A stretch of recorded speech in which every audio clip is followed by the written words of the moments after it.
interesting. Hey, darling. How are you going? All right? What are you up to, darling? What are you up to? Why are you smiling so big? I'm making some fry bakes here. Oh, that's For the nice. longest while you're saying you're feeling to eat fry bakes and I keep putting it off.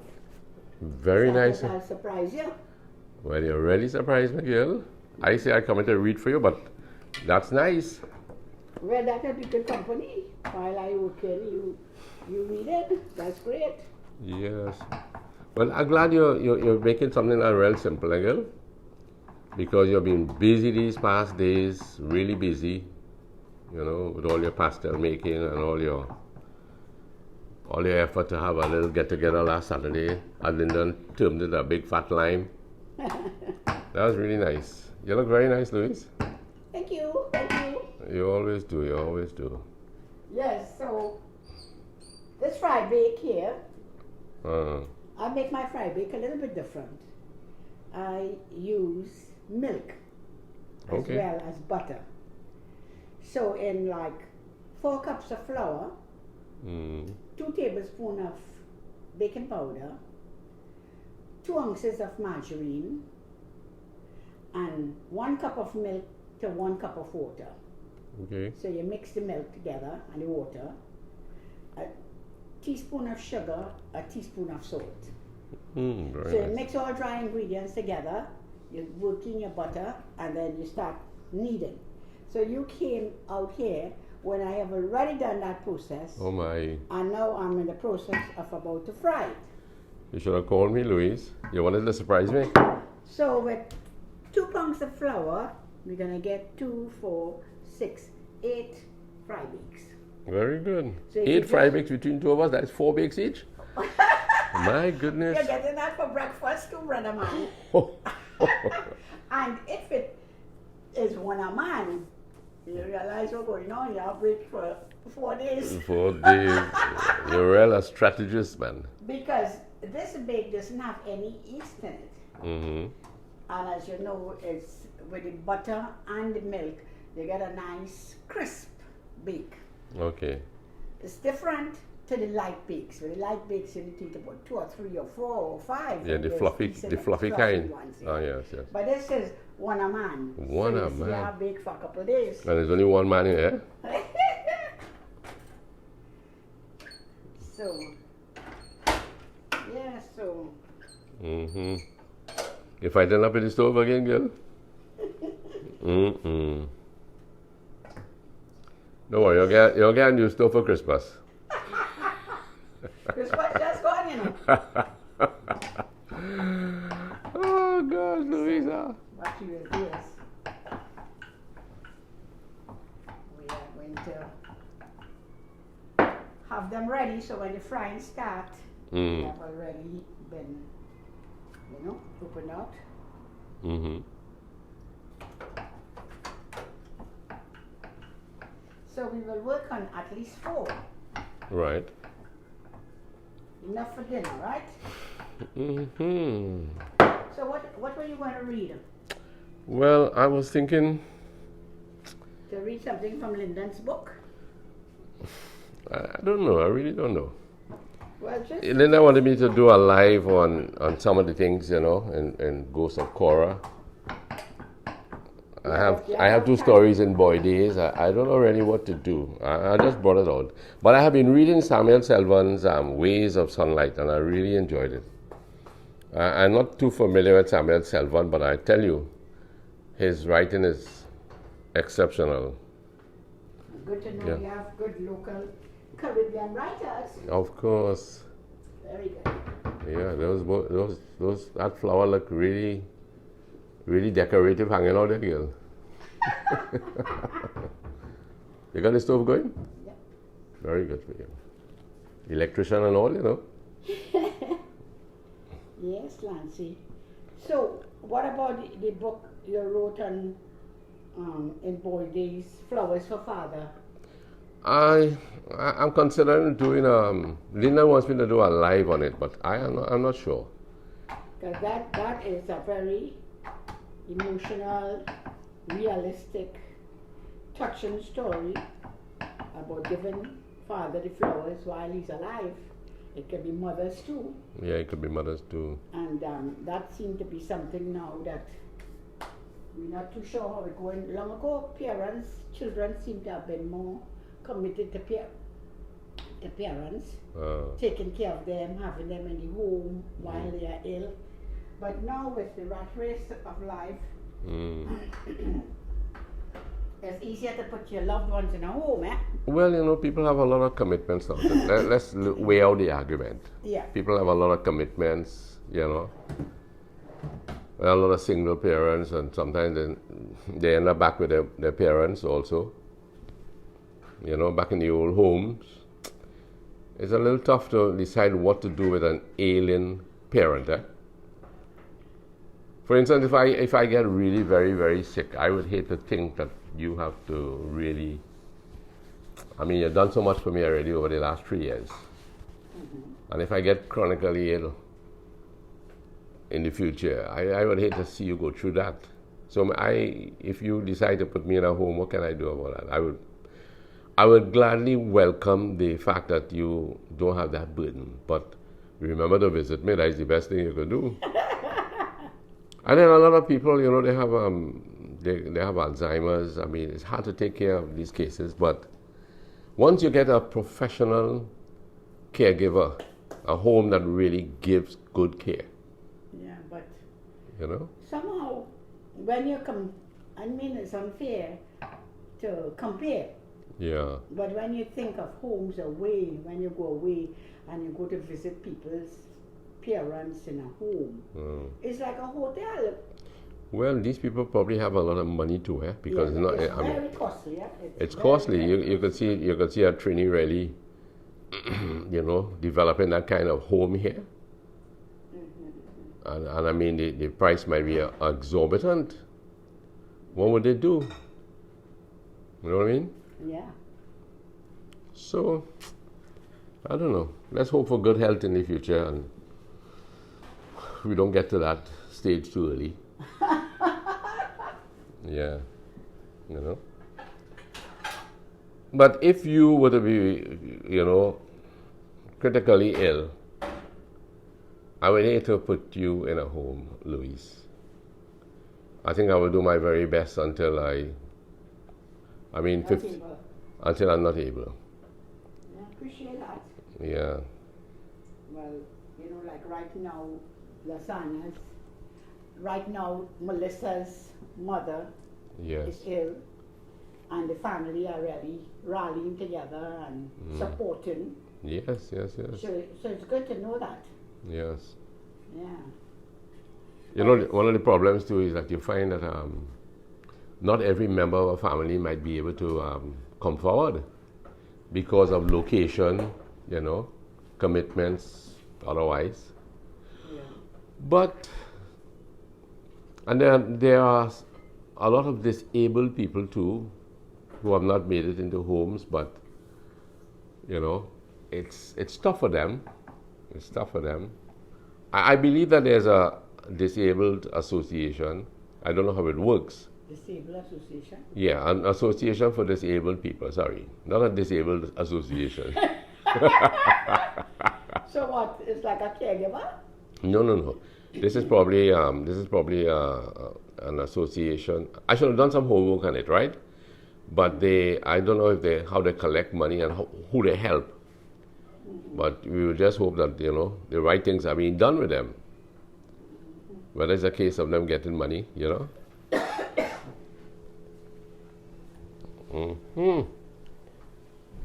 Yeah, boy. You make cooking look easy, girl. You might tell me that's a simple feat.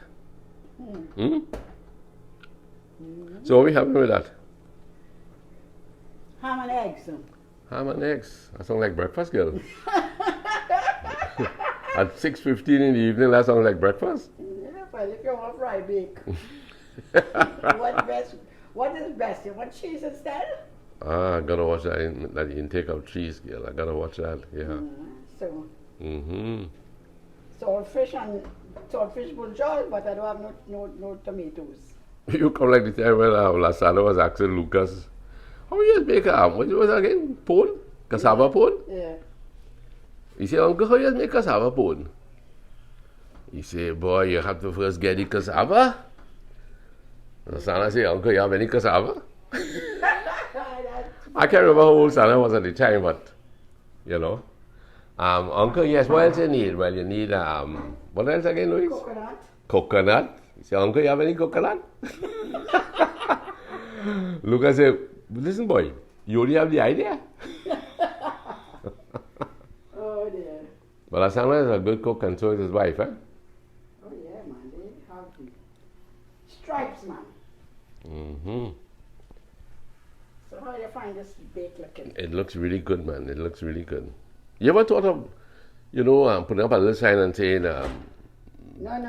bacon and cheese for No, what I mean to say. That's a ready lunch. Yeah.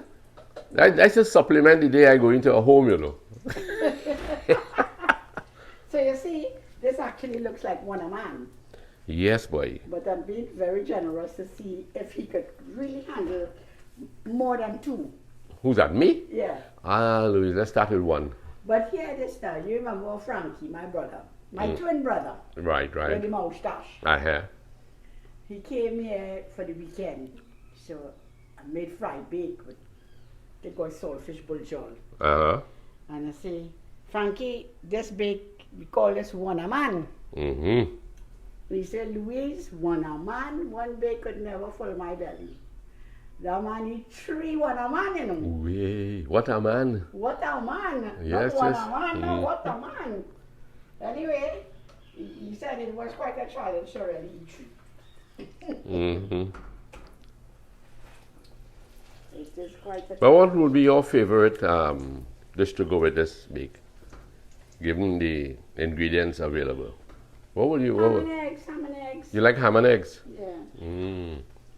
Don't mind, traditionally that's breakfast. Yeah. But it's quite enjoyable in the night too. Yes. You should sleep well, eh? Yeah, you're satisfied. Satisfied. One a man on your chest there. No, you're getting too saucy now, Louis. I'm talking about the bake lunch. Okay. I'm with you. Mm-hmm. I'm with you. That comes like, it's not what you say, no. It's how it is read. Right. And it's the tone too, eh? It's the tone.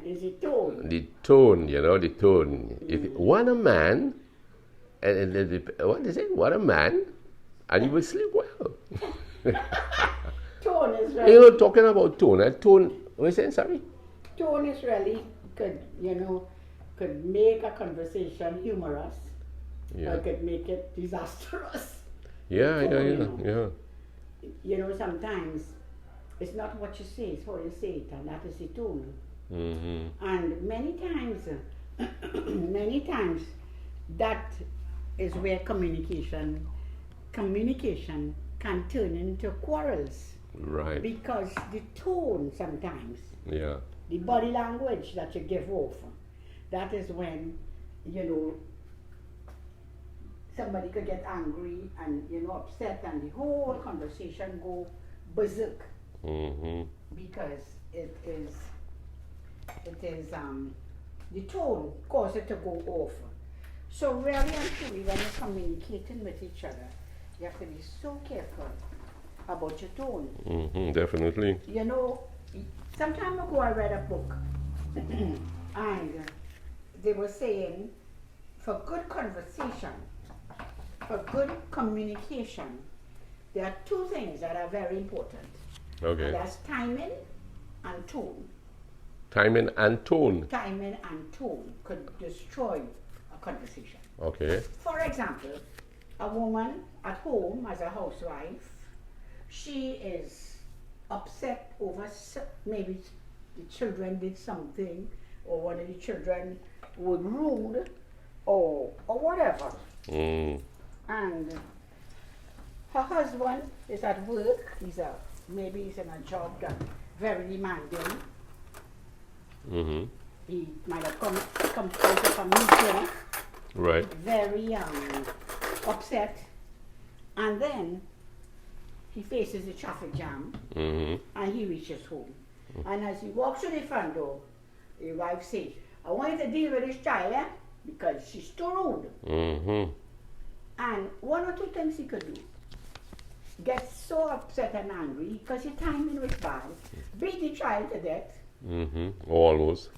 You know, because so much frustration. Right. You know, or else turn on her and really make her feel that, listen, that's your portfolio. I'm out there working. Right. You need to be in charge. Mm-hmm. You're in charge of the children.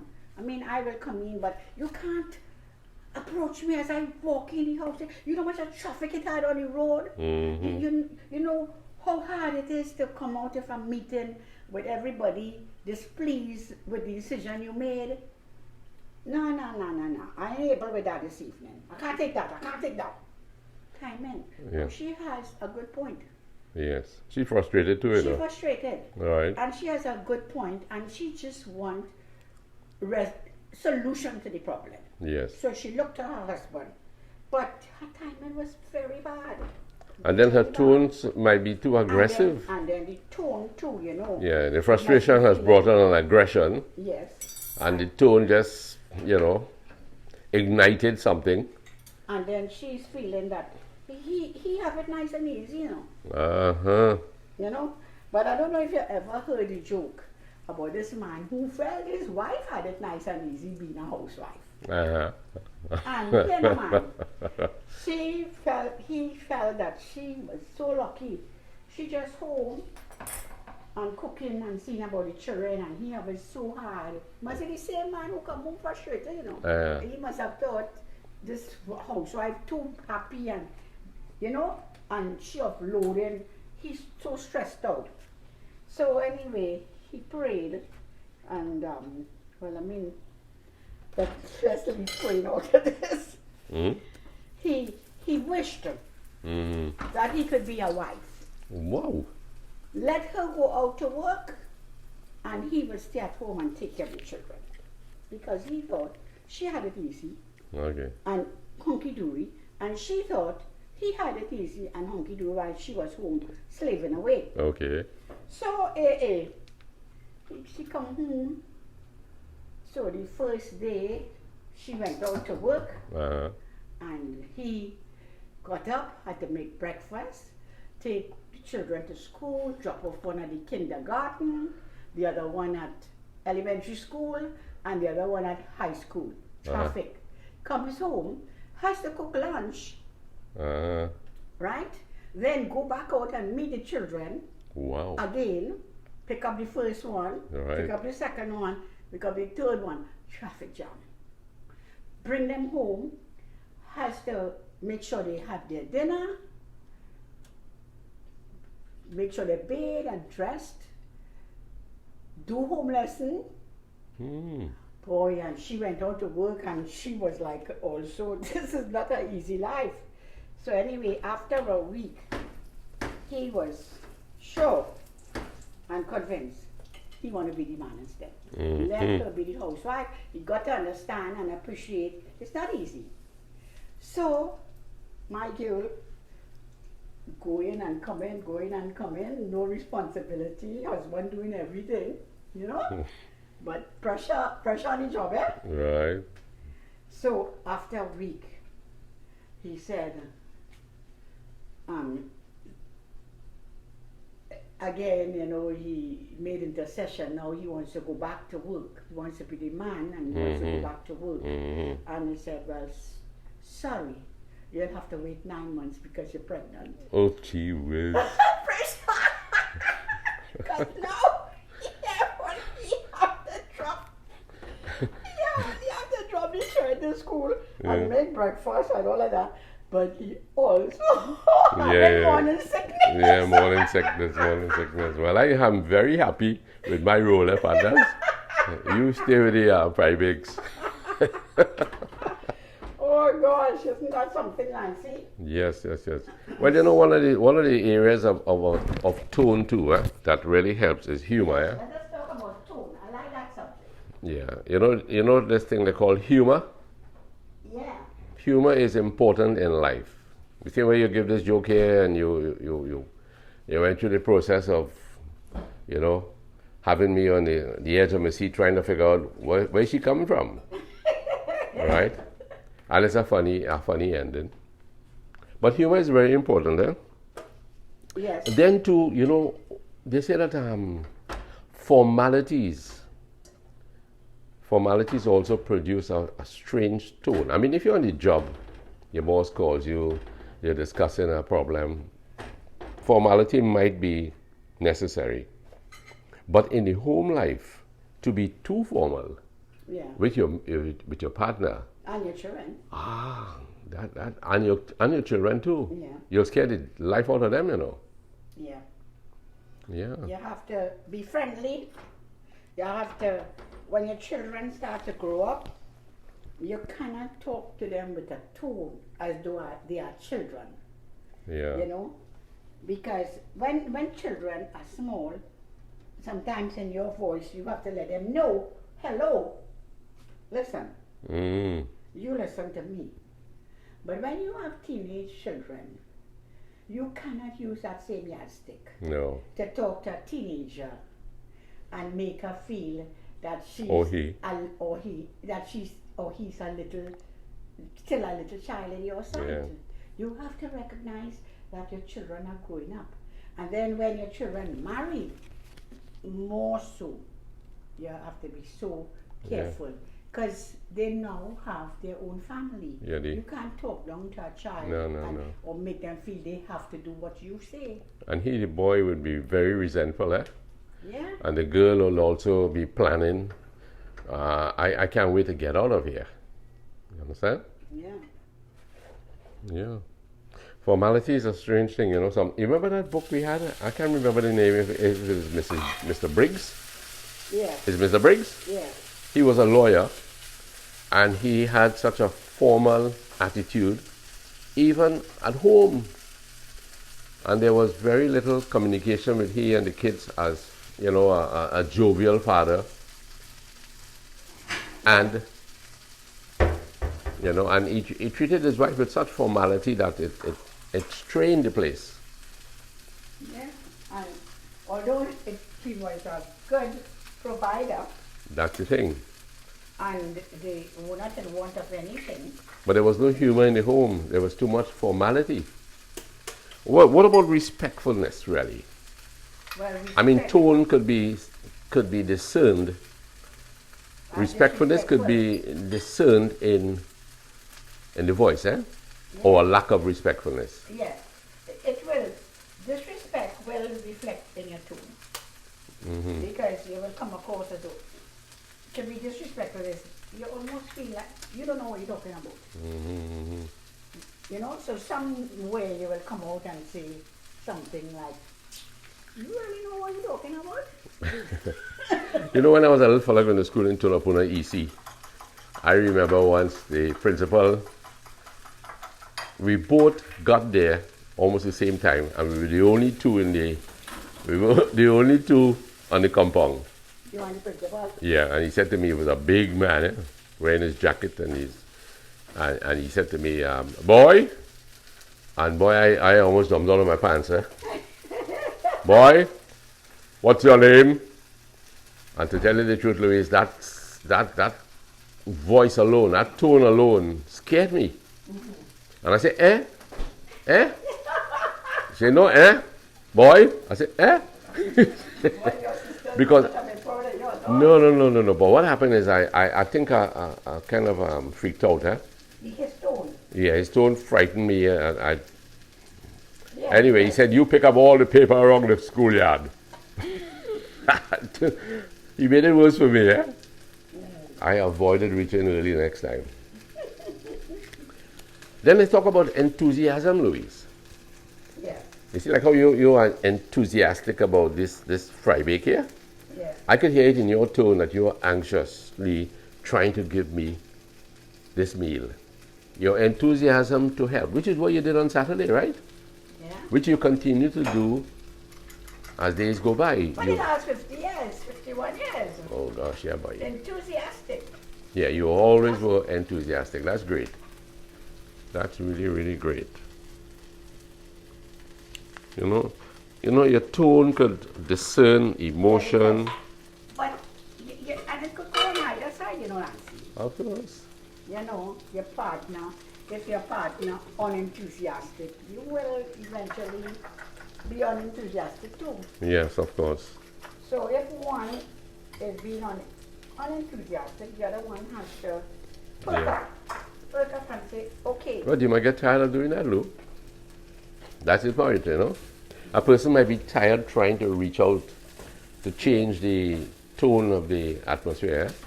Yeah. But we're happy from where we came, Miguel. Yes, man. But there are so many topics that you can really, you know, think about that is helpful. But you know, you more or less take it for granted. Yeah. But we have to seek to think about what improves relationship.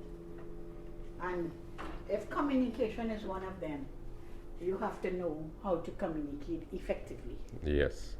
Because with grace in your tone. Because a lot of couples will tell you, I don't like to talk about things because it turns out into a quarrel. Well, if you raise your voice and you have tone, it will. Of course. When communicating, if someone is affected and you're sort of like, you can tell, because after living with each other for a while, you're supposed to know what affects your partner. What you did, how they react. Nah, that ain't going down good. You have to know where to back off. You know? Yes, you have to. You see, like for instance, you can't win your point all the time. That's right. Yeah. And you know, you have to back off because maybe the timing is not correct. Or his tone is not correct. Because as I say, timing is. Well, how does a partner who is, you know, you don't want to upset, but how do you get the message across? Well, you mean. Okay, let's say you were gruffy. Yeah. And I want to tell you, Louise, you need to tone down a bit. You need to tone down. How can I approach that subject? Well, Lance, I don't know. You may recall there are times when I want to talk to you, and your tone might be, well, this is a bad time, boy. And I say, Lancy, now is not the time to talk about this, you know. You diffuse it. You know, I have known over the years when we may have to talk over something and I say something that might have robbed you, caused you to get a little agitated. And I say, I don't think now is the right time. So we have to be sensitive. We have to watch body language. Right. And reaction. And reaction, yeah. Because it's not hard to tell when somebody gets aggressive, you know. Well, body language is one of the first other languages we can talk about. So now you have to say, okay, we can talk about this another time. Right. And I think over the years that has happened. Now is not the time to talk about it. Right. So you just have to, and you have to respect, okay, now if the person insists, no, let's talk about it now. Well, you have to say, well, listen, we will try to talk about it now, but if it gets out of hand, we will stop. We have to postpone. Because discussion should not be a quarrel. That's right. We are merely communicating. That's right. We're not fighting. We're not squaring off. Yeah. And I don't think that is how it should be anyway, because we are adults. But I admit that people will have their moments, and that's why timing is important. Yes. You know? I remember a couple, you know, the man, as you said, timing, you know, the wife was very dutiful. The man will come home late, hard day's work, table well laid, but there's a little thing on the mind, as you said, about it, you know, to deal with the kids or maybe to deal with something in the home. Yeah. And then, while the man might be having his meal, hungry, tired, frustrated over a job, the wife launches out and practically spoiled a good meal. Yeah. You know? Yeah, I don't think when people eating is a good time to talk. Mm-hmm. So timing is very important. Yep. You have to time. You Yeah. have to time. Oh, you know, as you talk about eating, when you're eating, I think one of the fears that I had in lifetime is that I don't like to talk around the table things that are serious when we're going to have a meal. Yeah. I would rather really and truly that be suspended. Mm-hmm. You know? Hold that until a more appropriate time. Yeah. So shall we continue while we eat and talk? Well, I don't know once you keep it on Cordial. cordial. And humorous. Yes, And yes. positive. That's correct. And what else? Lovable. Right. Put some love into the tone, right? Yes. Loving tender tones. That's right, girl. Okay, well, there we go. Mm-hmm. Put you out on the table there. Half and half, right? That Mm-hmm. doesn't change for the new year, you know. Half and half again, eh?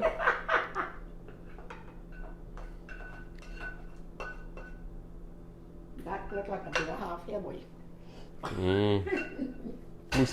Who's sitting where? Yeah, that's a big question. Oh my. Hey. Let me move these books, will you? Mm-hmm.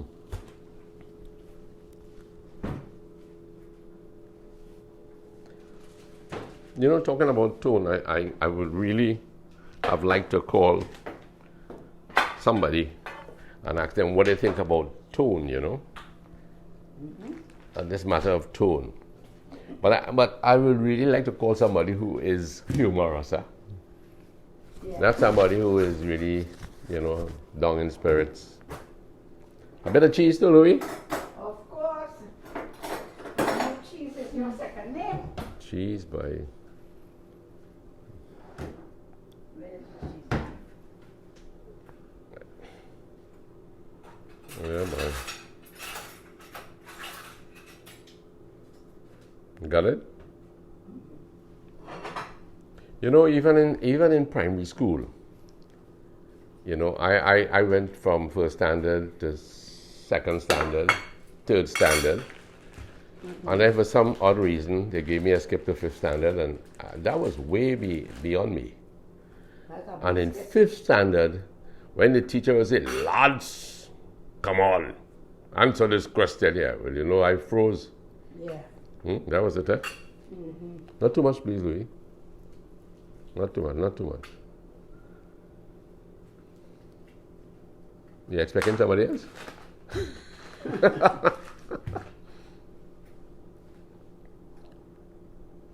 Mm-hmm. Fried bakes, boy. Yes, Louise. Mm-hmm.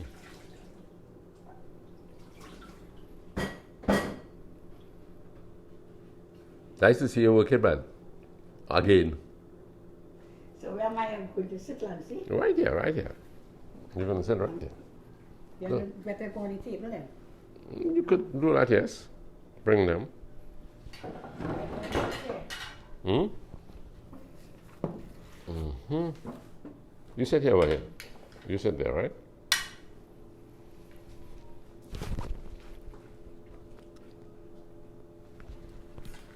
Mm-hmm. What are we having to drink? Anything? Water? Apple juice? I don't particularly care for apple juice. Thank you. Yes, ma'am. But you go right ahead and have your apple juice. Oh, yeah. Yes, please. Thank you. Guava juice.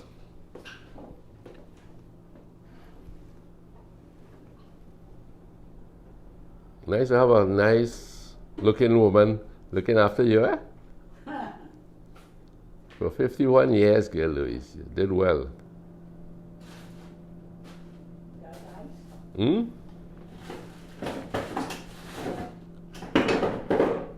Don't worry, it might be cold enough.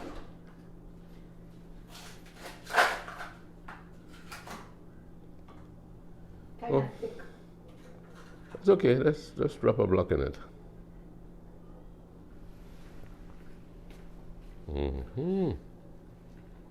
Thank you, man. The tone of your action shows that you are in love with me. Yes, of course. Oh gosh. You see, there's also tone in action, eh? Yes. Mm. Indeed. There's tone in action too, man. So Now, how many bakes do you think you could eat? I will have one, thanks. Only one? And I'll take one into bed with me.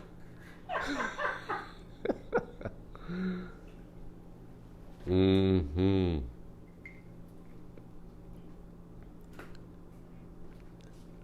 A little butter. Okay. Gonna say this. You say, Grace. For this food we thank thee, Father, when thou grantest grace again to continue in thy pathway, in Christ's name we ask. Amen. Amen. Very good, Louise. Thank you. But Lancy, Mm-hmm. one of the things, I have been, like looking back to our 51 years, there's been quite a milestone, Mm-hmm. and we have been through almost a complete loop in our life, Mm-hmm. And I think we were talking the other day about the 70s and the 30s and the 40s and so, right? Mm-hmm. Said Can you rest it on the plate there? Wow, that was a good throw, Louis. Sorry. You played netball in school? Yes. You can't a netball Yes, man. And we used to A win. netball After team? Government, I used to win. We used to win. Serious? Who you played against? Well, all the schools all the village schools. Really? Bonas Village, Granville, Mm-hmm. Fullerton, Carcass. Yeah. But I used to fight too, You used to fight it? Yeah. I used to, the person coming too close. I was mischievous, Mm-hmm. But it's a good thing the Lord put his hand on me and make me a little bit sober. Yes, that's good. Mm-hmm.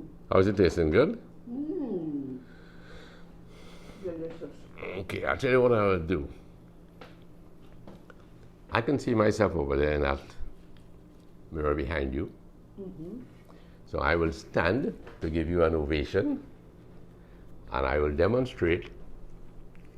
Mm-hmm. Mm-hmm. Grace, you're a good girl. The time I met you, I figured you could cook good, eh? That time I couldn't cook. You take a chance. Thank you very much. I really enjoyed it. Mm-hmm. Yes, so I was saying that Mm-hmm. it was said Mm-hmm. that from 18 to 21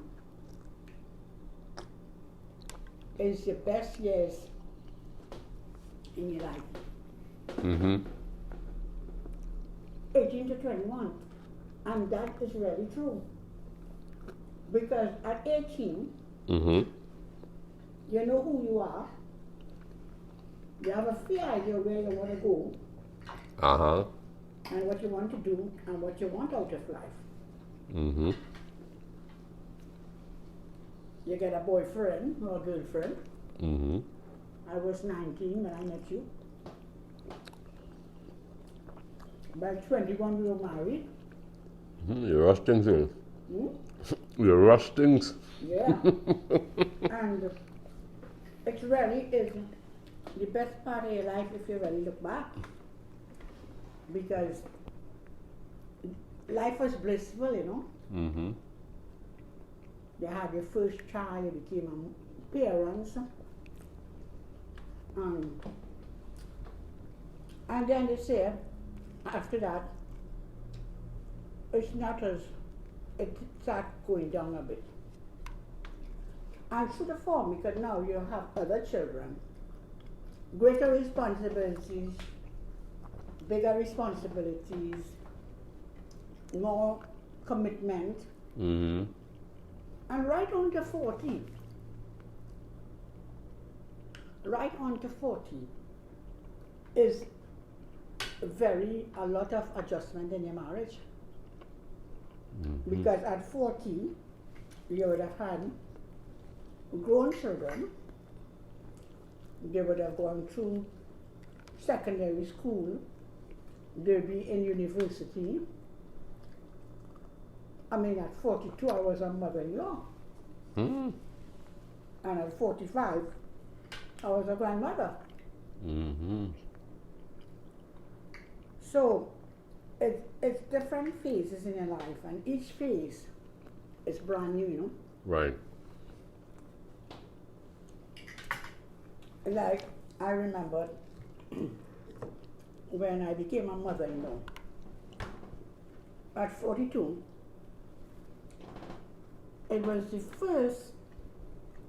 it was brand new experience for me because I was in our family, I was the first person to become a mother-in-law. Really? Yeah. Even before Sylvie? So that I had no experience to draw from, to know well when your sister's son got married or daughter got married, what experiences they had, what adjustments they had to make, how they had to conduct themselves. So, unlike you, because you being a last child, you would have seen many brothers and sisters married and reaction. Right. What you have to say about that? Well, but what? You becoming a mother-in-law? No, that you would have been more experienced to face being a father-in-law because you had it drawn. Yeah. Try one of these. Sorry. You understand what I'm trying to say? Yeah, but you know, when it comes down to being your own experience, you do have some experience to draw from when your brothers have gotten married. I came from a family of 7 boys, right? 6. Yeah. We were all 7 boys. Yeah. And by the time the last one left, you were just a young boy. I was just young. I must have been about 16 years old. But I observed them in their marriages. One thing I can say about my brothers, they all lived through their marriage, right? Because I guess, you know, in my parents, there was nothing about divorce. They had good example. Yeah, there was nothing about divorce. There was, whatever happened, nobody talked about divorce. So we didn't see that in our families. Yeah. My sisters, 4 sisters, went through their marriages too, you know? Yeah. No talk about skipping out. So we came from that stable background. Yeah, indeed. Yeah, you know, regardless of what might have happened along the way, the fact is stability was there. You know, they honored the code of marriage. So that when our daughter got married, our eldest girl got married, well, I will expect that she would have the example from us and follow through. Yeah. And thank God she has maintained that stride. Yeah, but it was quite an adjustment for me. It was quite an adjustment because, as I say, I didn't have any experience to draw from, even from others. But you know something, Louise, your personality saved you, you know. from any, even if there were difficulties, your personality, your humor, your kindness, your willingness to be there, to share yourself, that is a noble personality. Yeah. And that took you through the years, you know? But I'm sure that I made blunders along the way. Nothing that we should discuss about or go to the police over, you know? Well, for one thing, that was a wake-up call for me, was while I didn't plan to control anyone, I thought that life would continue as it was going. Yes. An addition in the family. But Louise, and that we yes. doing stuff together and stuff like that. But it can't always be so. I mean, a hen has chicks. She has them under her wings and she's teaching them, all right? And they're drawing from different things. Yeah, so that was one. And then they grow up and they leave too, you know? And then the cycle goes on. Yeah, that was one of the things that I didn't quite. Yeah. And duty of children really is ready to look, you know, married kids. Yeah, to make your home. Make your home, you know, make your own nest, yeah. You know? Make your own nest. And that's important. Yes. Would you like another bit? I think I could safely have one again, yes. Minus the cheese, because I still have some egg here. I still have some egg that I'm going to handle. I think it tastes as it always does, man. Very good. Yeah. I'm glad that you made a very simple meal. Not too much butter, please, darling. You made a very simple meal tonight. Yes. Yes. No shadow work. Yeah. No, not only no sort of work, but I mean, I don't want to get too much dung either. What a man is one dung already. Make sure you can handle that. You better take your cholesterol tablets tonight. You better double up on that. Or go for a run around the block, Louis. You think you could run after that? No. Well, Yeah. I'm glad you got your fried bake, because you're not going to get in another one too soon. Yeah, so happening in the morning, God willing. Well, yeah. But I mean, after that, you know the fried food's not so good, eh? Yeah, you tell me that now, eh? It tastes good. Yes. But it really is not good for the heart. I proved that already too, eh? For sure. But what can we do about that? Avoid it? You know, if you don't get a meal sometimes, you don't sleep well either, you know. If you don't get a meal sometimes, you don't sleep too well. Boy, I tell you. And if you get a big meal, you don't sleep at all. Yeah. So, Louise, I really think that I will take up Lyndon's advice and maybe try to do, I don't know if it will be successful, read the stories that I have in Boy Days, which is sold on Amazon. You know, I have two stories there. Also books, he has them. On Amazon too, yes. And also the hard copy, you can get him on. At the Specialist Hardware. 79115. Yes. Or at the Specialist Hardware in In El Dorado. Yes. Or even call our number 791-4103 because these stories are very, very good. Not because he's our son. Yeah, I was about to say, oh God. Because he's our son. Oh God, Louise, you really are a supporter, again? He is a good writer like his daddy. Oh no. Better. Better by far. Better by far. Better by far. Well, cheers to that. Cheers to that, man. Cheers to that. Yes, yes. See, you clean your platter, girl? Yeah, boy, that was good. Really good. Yes. So maybe sometime next week I could do. I'm not sure. He says to do a live on the stories I have in Boy Days. Right. And I could read something from The Ghost of Cora, which is also on Amazon. I have only 5 copies or 6 copies left, you know. What? Yeah. So good? Yes, yeah. So maybe I would read it. I'll find a structure that we could put out something, you know. Yeah. Meanwhile, we would like to say special thank you for all our supporters. Yes, indeed. The names are so many to call, the lovely comments and encouragement. Yeah. And Florence and Sunny Love. Sunny Love and Judy. Judy T. Yeah, Judy T. And lots of them. I'm surprised that people actually sit down and look at our stuff.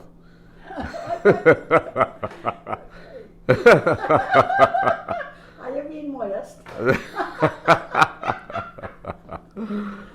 Yeah. So regards to you all, and we will continue to try our best to give you all something that can be of help. Yes. We can share our experiences and you can draw from it if it's useful.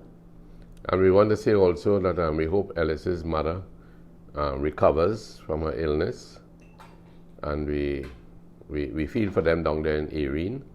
Yeah. Louise is her cousin also, so you know you have that bond. Yes, so, I'm hoping they're going to see her soon. Yeah. Maybe next week, God's willing. Right, and we're glad that Samuel could support his wife as he has seen us in our own marriage doing, and we're glad that he does that. Yes. You know, it might be hard for her now to to come to terms, but she's a strong girl, so let's hope it works good. And for Lyndon and Kim, we wish them the best of their family also. And all the YouTubers who are trying to promote Trinidad and Tobago, we say you're doing a really wonderful job. We can't name everybody; it's impossible. And everyone has their specialty. Yeah, everyone has a specialty. Knockout. Room for everyone. Room for everyone. No competition. No competition. Just continue doing your good work. That's right. All right. Bye-bye. Bye. Bye.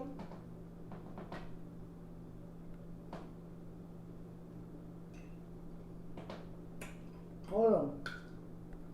Oh, Louise, I can't even get this thing to stop. This is a difficult little old thing now,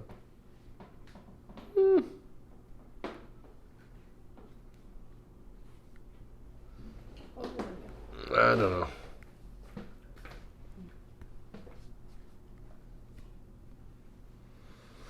Hold on.